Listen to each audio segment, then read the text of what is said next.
Calving season can be a stressful time for livestock and cattlemen alike.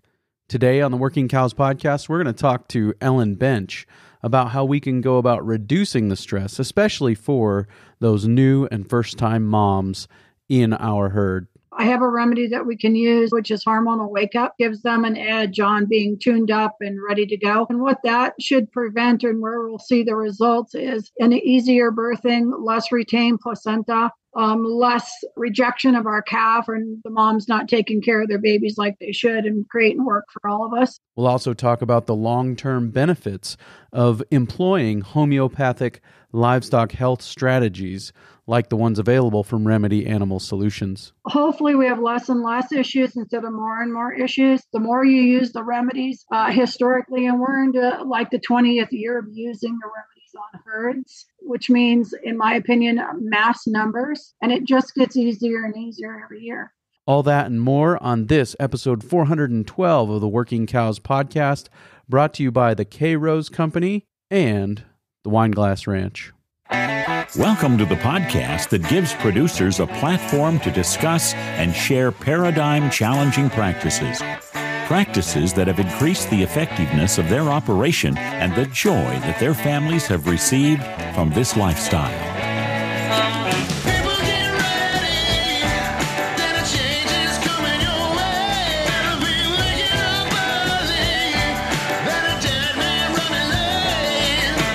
Howdy, everybody. It's Clay Connery, host of the Working Cows podcast, recorded exclusively in the Understanding Ag Studios.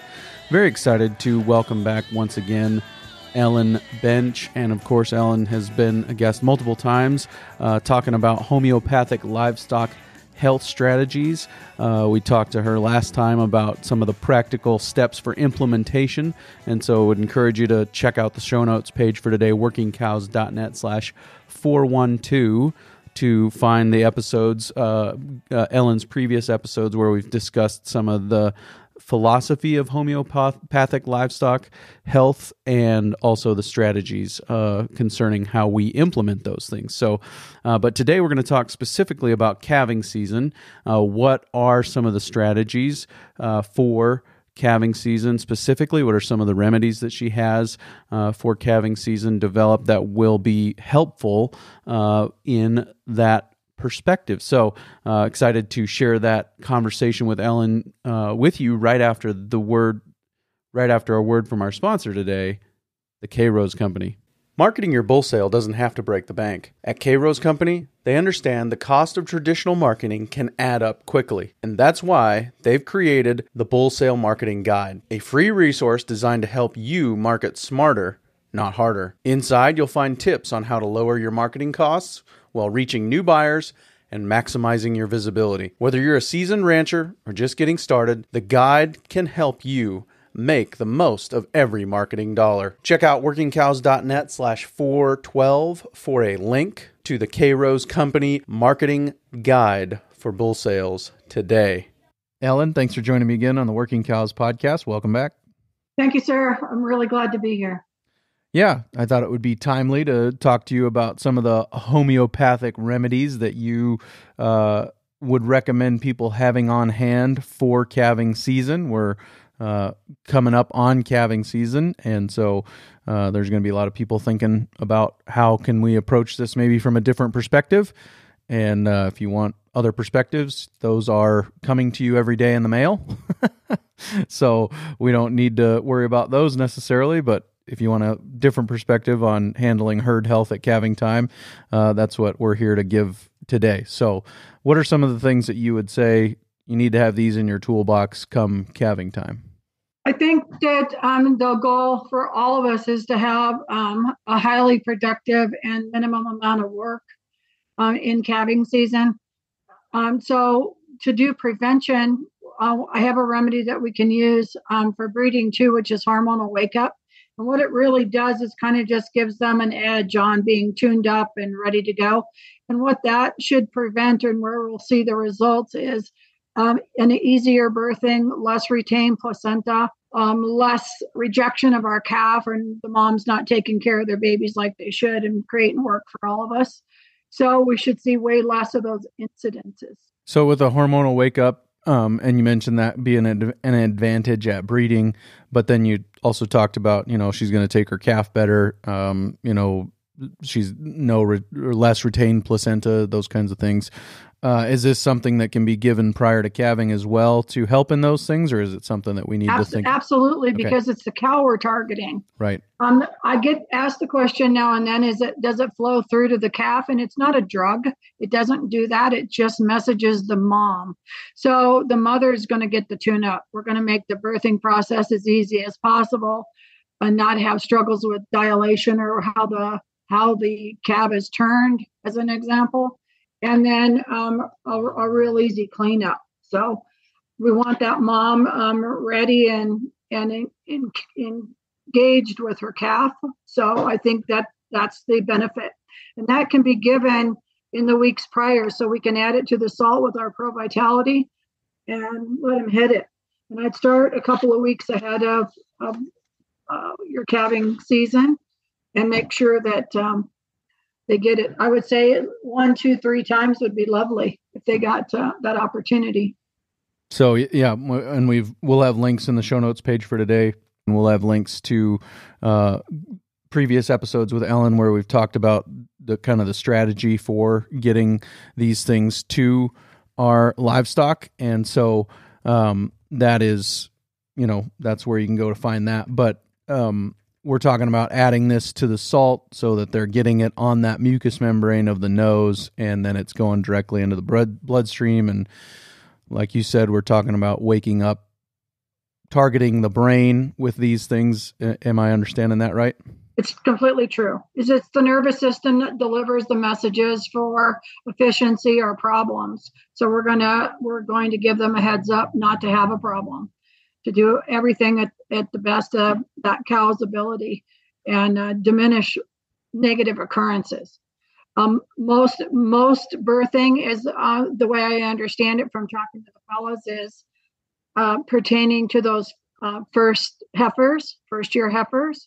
So it'll be especially important for them to kind of get those messages and to move forward smoothly and without any major problems. If we encounter something in the field like a retained placenta, it doesn't take too long to figure that out. It usually is promptly followed with a discharge as it gets infected really quick. And that retained placenta will handle both of those issues.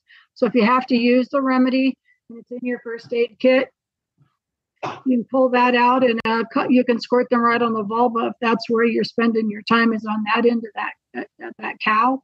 And give them 3 or 4 doses. And I would say within 20 minutes to an hour, most of those placentas will be delivered completely clean. So we're going to prevent infection, prevent any kind of hemorrhaging.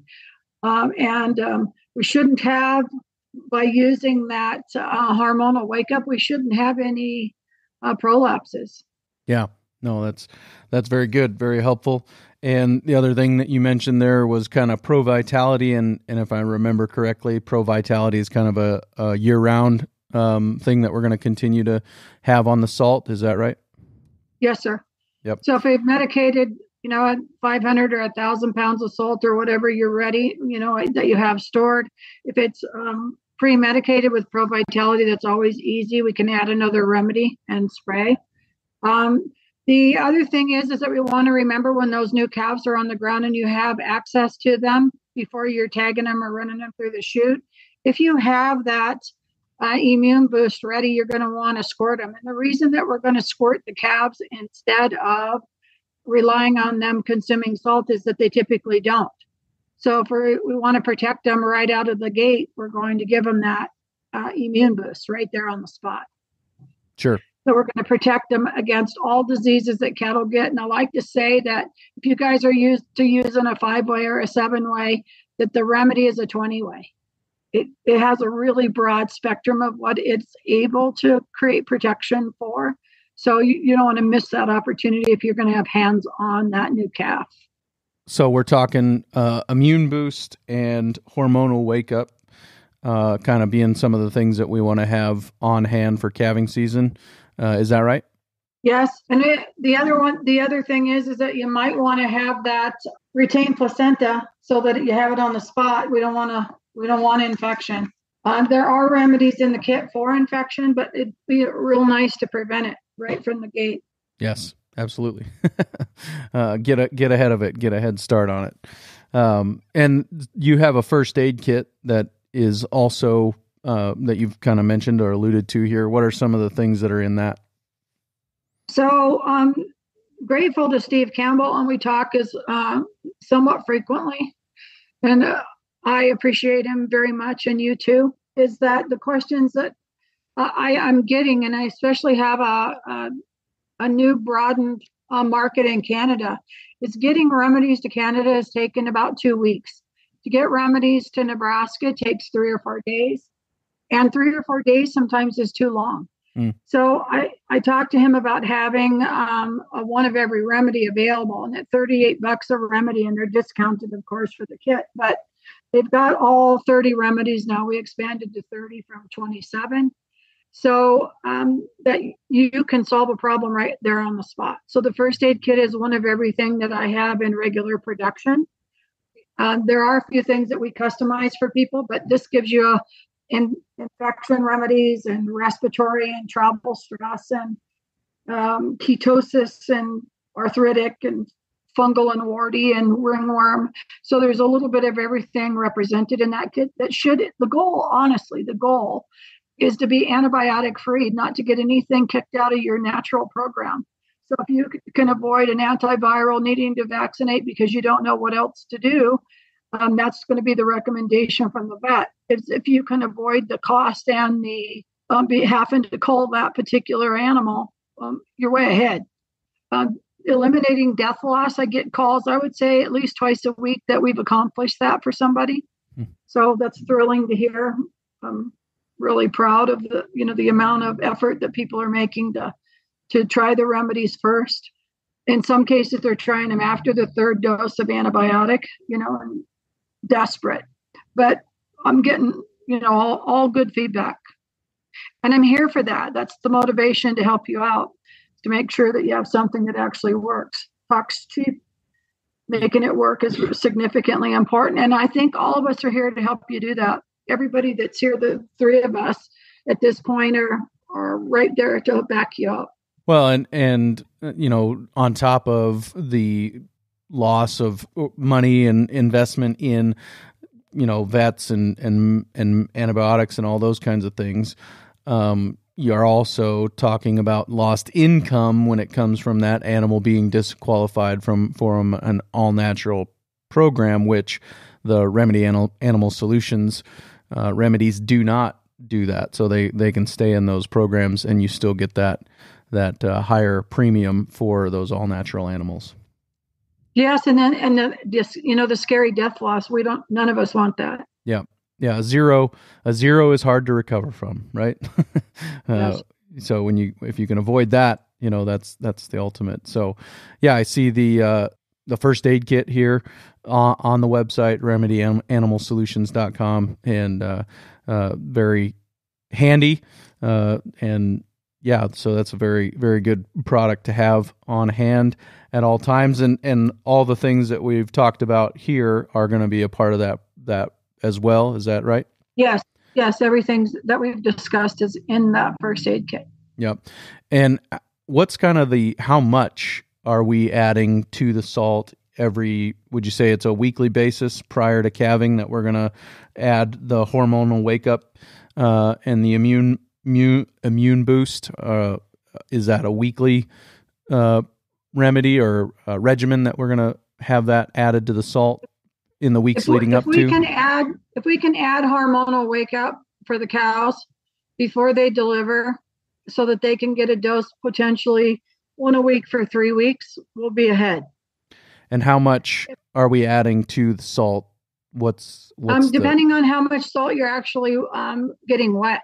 So if the operations are 13 cows versus 5,000, we have enough to use 1 ounce to a half a gallon of water that's shaken up and bang it. I call it suppressing is the official word for it, to actually imprint the water molecules with the remedy, and then get that out there on the salt. There's enough in that half a gallon to do 1,000 pounds of salt. So if you're only going to medicate 500 pounds of salt or 50 pounds of salt, we can knock it down. So I get that call frequently. That I give them a recipe for medicating a quart instead of a half a gallon. So we have a quart bottle. The key is half full.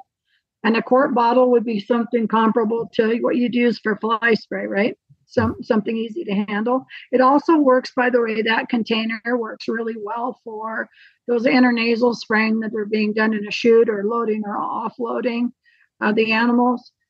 So that's a really easy way. And we want the container half full. So if we have a 16-ounce bottle half full, we're going to use in that particular case a teaspoon of that 1 ounce master formula concentrate that you have. Shake it up in that half volume of water, and then we can either spray it directly on the animals, or we're going to use it in a larger sprayer because it's easier to cover the salt.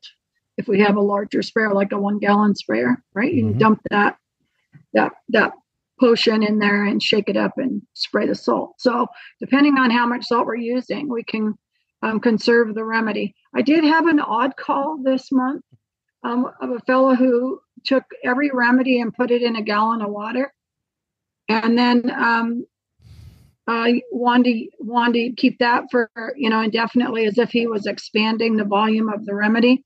Not a good idea. We're only going to want to keep water doses for a couple of weeks. They're not really good indefinitely, and the reason for that is that water grows anything and everything. So if the container is not clean, it's going to grow fungus or bacteria or whatever that container was used for before. So you want to keep the remedies fresh. You have a concentrate. You want to remove from that bottle, that concentrate, what you're going to need to medicate the water, and use the water. When you're done, if you have a cup left, you can add it, respray the salt, or you can date it and set it aside with a marker. But it's not made to hold indefinitely. Your kit, the kits, the first aid kits, and the concentrates themselves don't have an expiration date. They'll last forever if you take care of them and they don't get stepped on or crushed. I think that's the only time I've had problems with the bottle itself. But the remedy will last forever in the alcohol. It's in a high alcohol solution. Viable and credible forever. Let's take a quick break and hear a word from our sponsor today, the Wineglass Ranch. 1,400 head of Wineglass Ranch Easy Keepers are coming up for sale at Oglala Livestock Auction Market on Wednesday, March 26th. Wineglass's proven grazing genetics mean these cows will work for you, not the other way around. This sale will be a rare opportunity and a complete age dispersion of coming 5-year-olds to 9-year-olds. 1,000 of these will calve for 25 days starting mid-April, and 400 calve for 25 days starting in early May. If you want more information on getting your hands on the Wineglass Easy Keepers at Oglala Livestock Auction Market Wednesday, March 26th, and across the Fruited Plain online, you can go to wineglassranchinc.com. So are there other things that you would say, in addition to hormonal wake-up, immune boost, that you would say we want to be adding to the salt prior to calving, or are those kind of the two main ones? Depending on the weather and the season, if scours is a problem for you and those new calves, you can add scours for sure. And we want to prevent scours. Again, prevention's way more priceless than medicating. If we medicate, I think the protocol needs to be a little bit different. If you have a sick animal, and getting them multiple times when they're down, or you have access to them 2-3 times, 5 or 10 minutes apart, is super valuable. So if you have an animal that has any kind of struggles, they can't get up, they're weak, that Pro Vitality and also that immune boost together, directly given to the calf, will stand them up in a short order. We talked about scours, and what else? Failure to thrive is not real common in cattle. I'm grateful for that. We shouldn't have any problems with respiratory. I would say if the environment has a history of a potential problem that that they're going to be subjected to a challenge, then I would definitely medicate and do prevention. So whatever that might be. Do you have any particular ailments in mind that those new calves are vulnerable to? I mean, I think you've covered some of the big ones for sure. When we're talking about medicating calves postpartum, maybe not medicating, treating calves postpartum very quickly after birth, are there some of the things that you would recommend every calf has? I think that Immune Boost covers them. So Immune Boost covers the diseases that result in things like scours, that result in respiratory weakness, that result in fungal infections, bacterial or viral. I think that that Immune Boost is made to give you some confidence that they'll thrive and be protected. Now, the other piece of that is pro-vitality. So if they are going to assimilate that colostrum that they're going to get right away, to use it to the best of their ability is what pro-vitality will do, is it will enhance its ability to be fully metabolized. You talked to me in the very first meeting that we had about tie-ups. And that's really interesting because there's in the mineral and metal world that what's in our ground is sometimes to our benefit and sometimes, are deficient and sometimes in excess. So the pro-vitality is not only helping them assimilate, but it's helping them balance what's not. So if there's any level of toxicity like the molybdenum I've been asked about multiple times in the last few months, we're going to detox that. We don't want excesses. We want just what you need. And if it's toxic in that mother's milk, that pro-vitality will help that calf, not be subject to that toxicity. We've talked already about the fact that you can't treat the mother and have it passed to the calf. So how are we applying these? Is this kind of something that you would take a squirt bottle with you at tagging when you're going to go out and tag those calves or something like that? You'd give a little bit of these to every calf born? I would say every single chance you have to get hands on, you're going to want to give them that Immune Boost. They're not going to get it on. They're not getting it on the salt. You've got Immune Boost and pro-vitality mixed together in that water, and take advantage of it. If there's anything, like I said, that you have anxiety over or anticipating as a problem based upon your land and water unique characteristics, then by all means, you can add that and be prepared. I ask that you only use 2 remedies at a time. So if the priority is not pro-vitality and it's something else like scours, by all means, you can use scours and Immune Boost at the same time. Sure. But I would get them directly every chance you get. I don't think, and you guys can give me feedback on this over and above my personal observation, is the calves very rarely eat the salt, especially in the beginning. And, they might dabble in it. And by the way, if they dabble and don't eat 1, 2, 3, 4 ounces, dabble is enough. If they lick it, if they consume, a quarter teaspoon, I'm happy. The remedy doesn't require volume. It does not need to be a massive amount. So as long as they lick it would be good, but I think it's unreliable. So spraying them gives us a sure thing. For sure they're covered. That was kind of one of the other things I wanted to make sure we covered was the limit for remedies per treatment, kind of keep that to 2. And then if you're not going to undo anything necessarily, if they have been licking the salt, incidentally, but you're also treating them with the direct spray on the nose at a tagging event or something, it's not going to be a problem. The remedy really provides a heads up. And I think if we go back and we talk about that, that old tractor, or the old Dodge in your driveway, is that getting them started sometimes, especially when the weather's cold, is a real challenge. So you have something that's down or it's a little bit dysfunctional and it's not a BMW with fuel injection that's going to start the first time every time. When you're treating something that's compromised, that multiple dose gives you 2 or 3 tries, like starting that tractor. It never starts the first time. You have to give it a spark, and then again, and then again, and then you're up and running. And I think that if you look at it like that, it's really when something's low vitality or challenged, it is appropriate. So those multiple doses are not a problem. Remedies are inert if they're not useful. So we'd have to really overdo it, to great excess to create an aggravation. So it really isn't in our protocol to encounter that. And if we're doing, I understand that correctly, right? It's 1 ounce per half gallon. Is that right?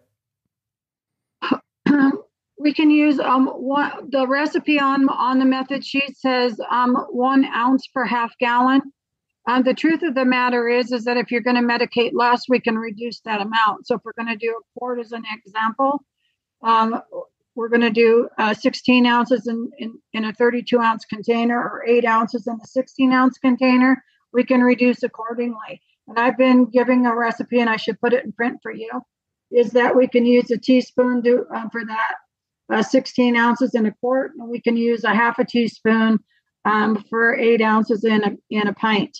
So it'll keep us from wasting it or over medicating the water. And then I really don't want leftover water. I don't want to store leftover water. If we're treating an animal that's sick and we're going to be out there 3 or 4 times in a week to clean them up or get them on their feet, or you have something that's been injured as an example, and you're going to cull them temporarily to get them back on their feet, you're going to be using that remedy all through that week. It's perfectly fine. A month out, I think, is way too long. Sure. So I would be dating it and not and being respectful that you're not wasting it. You don't want to be making extra. Yep. And it might take a couple of tries to figure out how much coverage it really takes to cover 1,000 pounds of salt. You'd be surprised at how you can get it wet and shiny. The reason that coarse mineral works better than something granulated like that fine salt is it's really hard to see it wet. So then those small operations where they're using a shovel to mix a couple cups of water with a 50-pound bag of sand, they're saturating it basically. But if we spray it, you can see it. It's shiny. Yeah. And then if we're doing 2 remedies in the same treatment, does the ratio stay the same? Do we use, is it half an ounce per remedy in a half a gallon, or do we do an ounce of each in half a gallon? How does that? I think you can use a half an ounce of each in that container. Would be great. In that half gallon of water, would be great. And then I think I've probably asked you this before, but I live in a place with really terrible well water.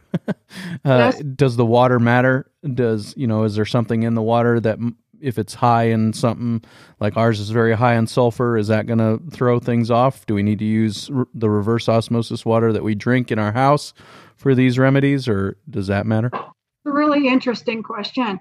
If we were making the remedy from the water itself can be made into a remedy, as an example, so that it has those minerals. Then that would be an issue. What the water contained, because we're going to potentize the water by diluting it 1 to 100, 6 times, 10 times, 30 times, 200 times in some of these potencies. So now what's in the water is an issue. When the water is just the carrier, it's not an issue. Okay. If the water's toxicity is what the animals are consuming, and it's an issue for them, we should add that remedy to detoxify whatever you have in excess. So if you have sulfur that's a problem in the cattle, they itch as an example, or they have rough hides, and you want to remedy that, we can actually put the toxic substance in the Pro Vitality. Now, I've done it for different parts of Nebraska, as an example, that have a manganum, which is poisonous in poisonous quantities. So I put manganum in their dilution, and I just call it custom, make note of it. And when they order, we automatically do it. So I'm open to any kind of problems. The remedies that are included in the Pro Vitality include sulfur, they include iodine, they include selenium. So what you want to, and copper. So what we want to do is to have balanced amounts available to the animal. And like I said, depending on the part of the country, some are over and some are under. So the Pro Vitality is pretty complete. I do have contemplation and some experiments that I'm trying to create for the molybdenum. And I think that it was Steve Campbell that expressed to me that he believes that the molybdenum was a toxic side effect left behind by the Roundup. So I don't know that I have a clear path forward about detoxing the dioxin. I did, however, create that remedy I talked to you about earlier for detoxing the pastures where the ground is contaminated, or they've used the herbicides and pesticides on your land, which is different than the overspray. So I'm open to hear what that molybdenum level might be for anybody doing testing. Yeah. No, that'd be interesting to hear back from the people that are hearing this and see how those things kind of shake out. Anything else that you would say specifically relevant to calving, postpartum, even for the cow, the calf, maybe through those first couple of months of life, that you would say, hey, these are some things that maybe some strategies you're going to want to employ? I hear a lot of excuses that are related back or blamed on genetics. And I think that, if we look at a woman can have a 5-pound baby and they can have an 11-pound baby. So if we enhance their abilities to use their bodies, I think that birthing is a miracle. And the body's flexible enough to accommodate some of those discrepancies. So I think that in general, that hormonal remedy deals with the ability for the body that God created to handle that. So I think we should have way less problems that might be blamed on genetics when they're efficient, when they're healthy. Yeah, for sure. I appreciate that. So I think do you feel like we've kind of done the calving season justice? And then obviously people can reach out to you, remedyanimalsolutions.com, and find ways to contact you there. But are there other big ticket items, things that were on your list of these are things we need to talk about as far as calving is concerned? No, I just want to also remind them that they should have those tools on hand, because what follows that calving, and because they're usually, I think this is part of the problem, is that they immunize them and then they end up with that pneumonia. So if we're not immunizing, we should have way less pneumonia occur in calves. If you want to be ready and treat pneumonia, if you're going to vaccinate anyway, which some people are trepidatious about not doing that, then you're going to need that respiratory remedy for those calves as well. Most of it will be covered with that immune boost. And I don't want to discourage anybody from thinking they're getting too much. Like you and I discussed, they can get a couple doses in those calves when they're down, make sure they're protected. And if they have to do it again in a week and they have access, with whatever that procedure is, do it, get it in there again, make sure that those calves are protected. They should thrive, should look good. Yeah, and I guess I'd like to also talk to you a little bit about some of the things that you've been working on. I mean, you mentioned some experimentation, but other things, updates to remedies that you've had for a long time, new remedies that you're focusing on for some of the other issues that have been part of the communication you've received back from people who've heard you on the podcast and some of those things. So what are some of the new things that you've been working on?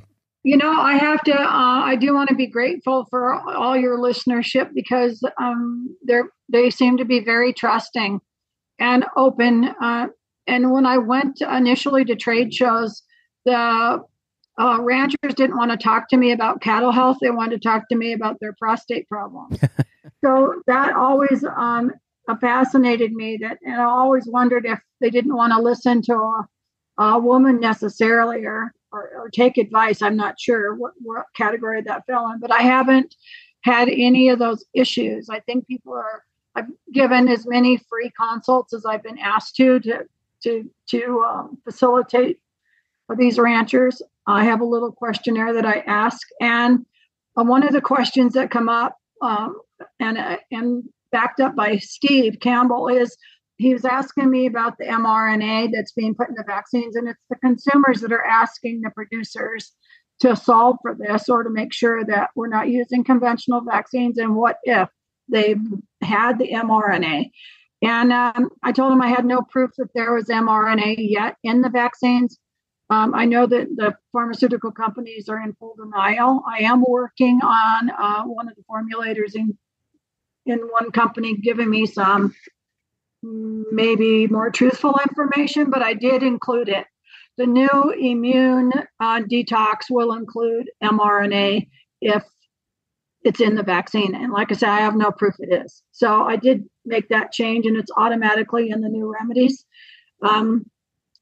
The other question I had was about, in reference to detoxing, was that it was covering herbicides and pesticides that were either in the land or from overspray, and it does neither.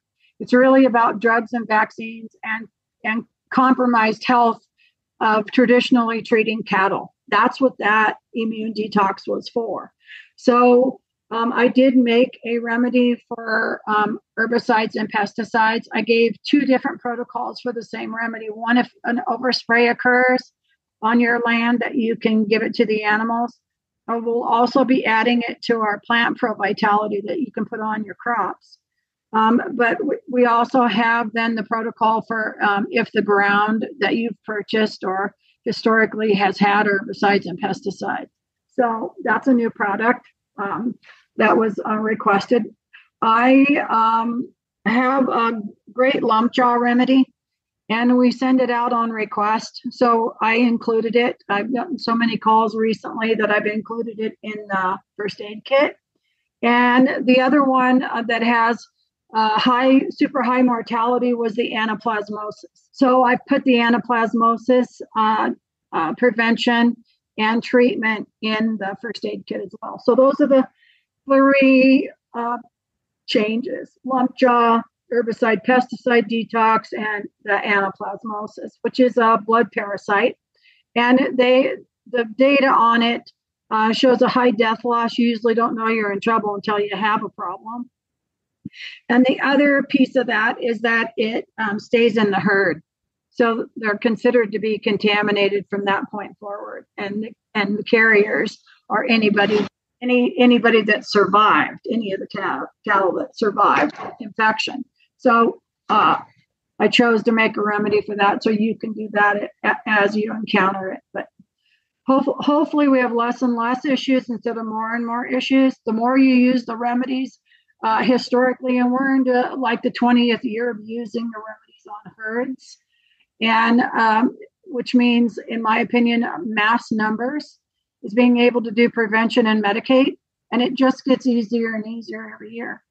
I had another odd question that came up about buying these sickly calves that are inexpensive, trying to save them or, get some weight on them so that you can make some money turning them. And this one particular question was about, we gather them all together, we truck them in, we turn them out on open land, and we never see them again. They go out and get them, 6 months later and sell them. So they were not wanting to use the remedies with the intention or with the perception that they would have to find a way to run them through the chute or medicate them during that 6-month period of growth. So putting out the salt will be the best solution in those cases. And you can't guarantee they're eating it, but I think we're probably above 90% coverage. So they'll come to wherever those supplements are as they need them. But if you have the opportunity to use a chute, a loading, unloading, whatever that operation consists of, and keep those animals protected. Do it quarterly, do it at weather changes. All of you have experience and are intuitive enough to know that there's a potential problem. And if you want to avoid it, then get that immune boost out there. Use it more often instead of less often, and be ready to go. There is no toxicity to the remedies. There are no blood test results that will show any negative symptoms. They're healthy. The same thing is happening with the wormer, is that the fecal tests are good. You want to do a fecal test first and do a fecal test after, and send those to me. I'd be happy to pay for them.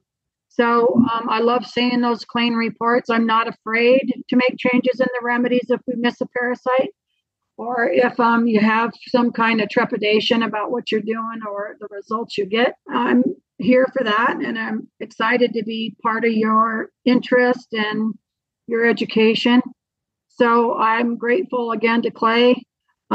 Grateful to Steve Campbell and the rest of you who are willing to give this a try. Yeah, no, it's been definitely been an eye-opening relationship for me as well, and appreciate you joining as an advertiser, and happy to get the word out about these, options and things that people can start to wean themselves off or move away from kind of the conventional style and see. As my understanding is, God created a good world, gave us everything we needed to thrive, and we didn't have to wait for the pharmaceutical industry to thrive and boom in the last 150 years or so to start thriving. That these things were there long before the pharmaceutical industry, and so I'm always intrigued and appreciate the opportunity to share the information.